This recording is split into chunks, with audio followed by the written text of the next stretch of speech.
So apparently, I had got a message on Thursday from somebody else who was trying to do the whole Layla's late teen thing that was being trafficked through the CPS system, sex trafficked through the CPS system at that.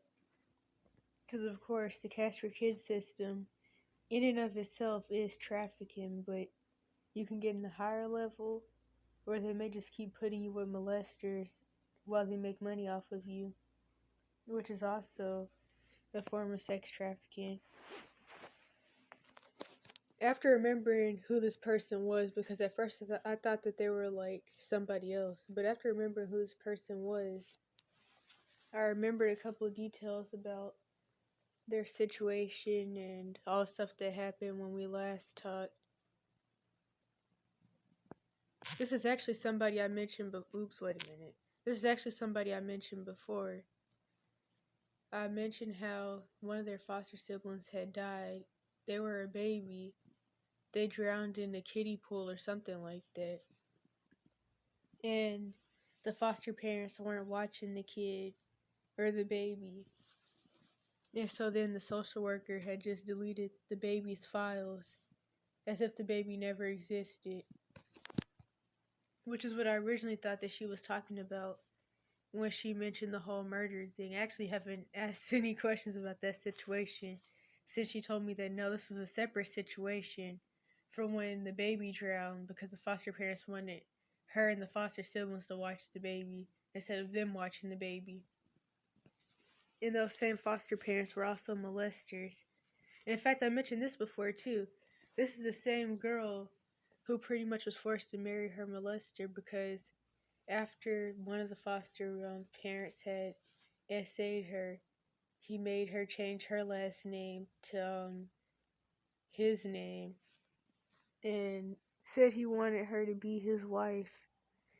And she still had to keep the molester's last name too. And that's also how CPS makes it even harder for people to find their kids when their kid's 18 or when they're able, like in a better situation where they could get their kid back. They keep changing the kid's name over and over again.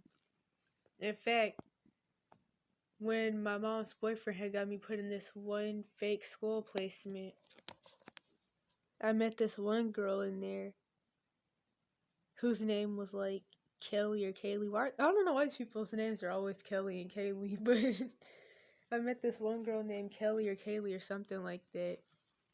And she was talking about how her foster parents had changed how her first name was spelled because they said the way that her mom spelled it was stupid. Wait a minute. Because my nose is kind of stuffy. I think I'm getting sick. I don't know.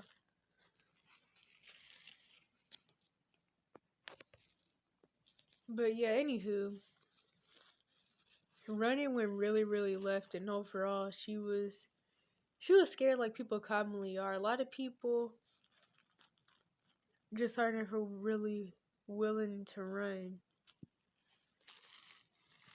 And there's a lot of people like that. And I mean, it makes sense, but one thing I have to say is that if you want something done at all, you have to do it yourself. If you want a better situation for yourself, you're going to have to fight for that because other than that, you're just going to be in chaos pretty much. But anyway, yeah, I'm the foster care one. Let me tell you what happened.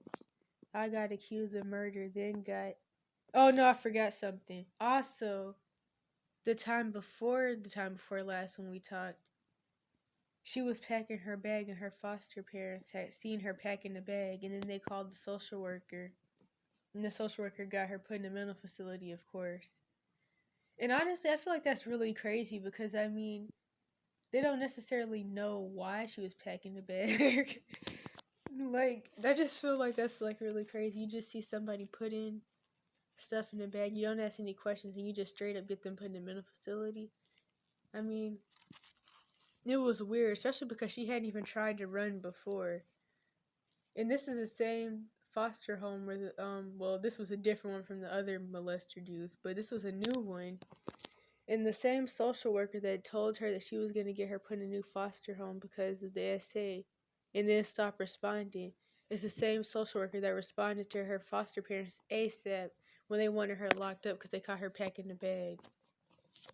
But now I can read it. Let me tell you what happened. I got accused of murder, then got proven innocent and was taken out of the home. And I'm assuming that means that the foster parents unalived whoever, but I'm sure they're not going to go to jail or get charged as usual. But she was about to be in jail though, because the systems love to lock up the youth, but then the grown people can just do whatever. So I was in a new foster home with this other girl, and some crap happened with the mom.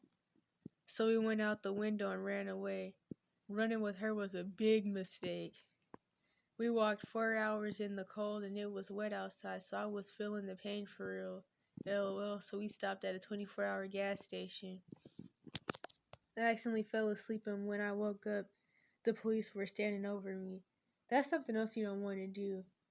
You don't want to fall asleep in a place like that in general because one, people hate homeless people, and so they're going to want to call the police on you. And then if you're younger, it's going to be even worse because the police are going to get called just because of the fact that you're sleeping in a public place, and the police are going to want to throw you into the cash for kids system. I accidentally fell. Wait a minute. No, I already read that. Apparently, she went to the bathroom and used someone's phone to call her mom, and her mom called the police. And that's another thing, too. Stay away from people with cognitive dissonance, not even just in situations like this, but in general. People who have cognitive dissonance towards their abusers, they see nothing wrong with what happened to them, so they'll do the same to you and whoever else. Just like how quote-unquote narcissists hold their abusers in the highest esteem, but then will abuse other people around them who haven't done anything to them. Like, they'll walk around talking about how they always respected their mom and how... Okay, wait a minute. Let me rephrase this. They'll talk about how their kids or stepkids are quote-unquote so bad and how they always respected their mom and they would never disrespect their mom and how they always took care of their mom. Their mom, the same mom who messed them up and tortured them and has them having the issues that they have. They'll hold that person in the highest esteem, but then torture the kids. We ran again in the morning, and tell me why this girl took me to her mom's house.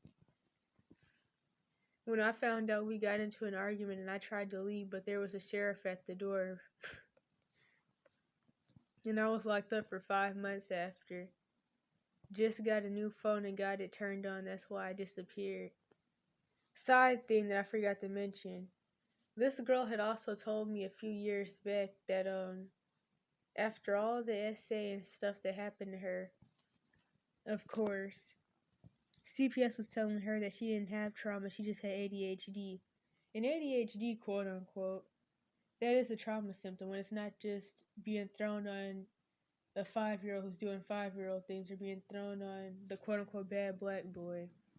ADHD is trauma symptoms. Honestly, a lot of the boys who get the ADHD label really have BPD, and they have the BPD attachment issues, and they also have depression, but that's a side story.